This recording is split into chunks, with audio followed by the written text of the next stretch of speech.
ಸೌಜನ್ಯ ಅತ್ಯಾಚಾರ ಕೊಲೆ ಪ್ರಕರಣ ಹೋರಾಟದ ಕಿಚ್ಚು ಜೋರಾಗಿರುವಾಗಲೇ ಇದೀಗ ಧರ್ಮಸ್ಥಳ ಕ್ಷೇತ್ರದ ಅಣ್ಣಪ್ಪಸ್ವಾಮಿ ಬೆಟ್ಟದ ಬಳಿ ಸೌಜನ್ಯ ತಾಯಿ ಕುಸುಮಾವತಿ ಹಾಗೂ ಅವರು ಆರೋಪಿಸಿರುವ ಆರೋಪಿತರಿಂದ ಆಣೆ ಪ್ರಮಾಣ ಪ್ರಾರ್ಥನೆ ನಡೆದಿದೆ.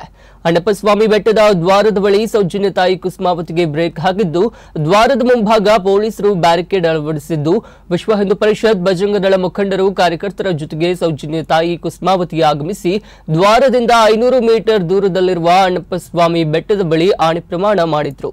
ಪ್ರಾರ್ಥನೆ ಮಾಡಿ ಕಣ್ಣೀರಿಟ್ಟ ಕುಸುಮಾವತಿ ಅಣ್ಣಪ್ಪಸ್ವಾಮಿಗೆ ನಾಣ್ಯ ಕಾಣಿಕೆ ಹಾಕಿ ಪ್ರಾರ್ಥನೆ ಸಲ್ಲಿಸಿದ್ರು. ನೈಜ ಆರೋಪಿಗಳ ಪತ್ತೆಗೆ ಪ್ರಾರ್ಥನೆ ವಿಶ್ವ ಹಿಂದೂ ಪರಿಷತ್, ಬಜರಂಗ ದಳ ಮುಖಂಡರ ಜೊತೆಗೂಡಿ ಪ್ರಾರ್ಥನೆ ಸಲ್ಲಿಸಿದ್ರು.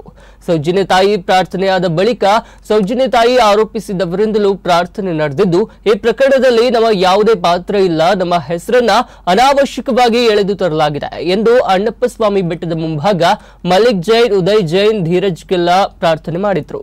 ಸಾವಿರಾರು ಜನರ ಮುಂಭಾಗ ಎರಡೂ ಕಡೆಯವರ ಪ್ರಾರ್ಥನೆ ನೆರವೇರಿತು.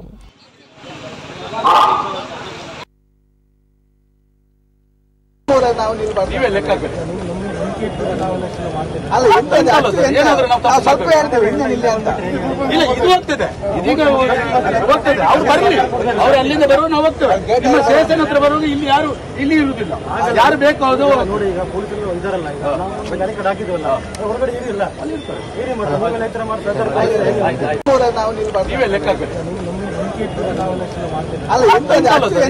ಆ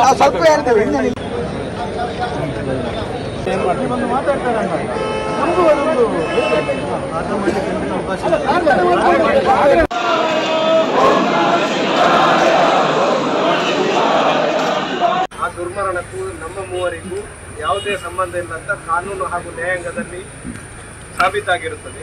ಆದರೂ ನಮ್ಮ ಮೇಲೆ ವಿನಾಕಾರಣ ಅಪಪ್ರಚಾರ ಮಾಡಿಕೊಂಡಿದ್ದಾರೆ ಕೆಲವರು. ಅವರಿಗೆ ಸರಿಯಾದ ಶಿಕ್ಷೆಯನ್ನು ನೀಡಬೇಕು ಅಂತ ದೇವರ ಹತ್ರ ಪ್ರಾರ್ಥನೆ ಮಾಡಿಕೊಂಡಿದ್ದೇವೆ. ನಾವು ತಪ್ಪು ಮಾಡಲಿಲ್ಲ. ತಪ್ಪು ನಮ್ಮ ಬಗ್ಗೆ ಹೇಳುವವರಿಗೆ ದೇವರು ಸರಿಯಾದ ಶಿಕ್ಷೆಯನ್ನು ಕೊಡಬೇಕು.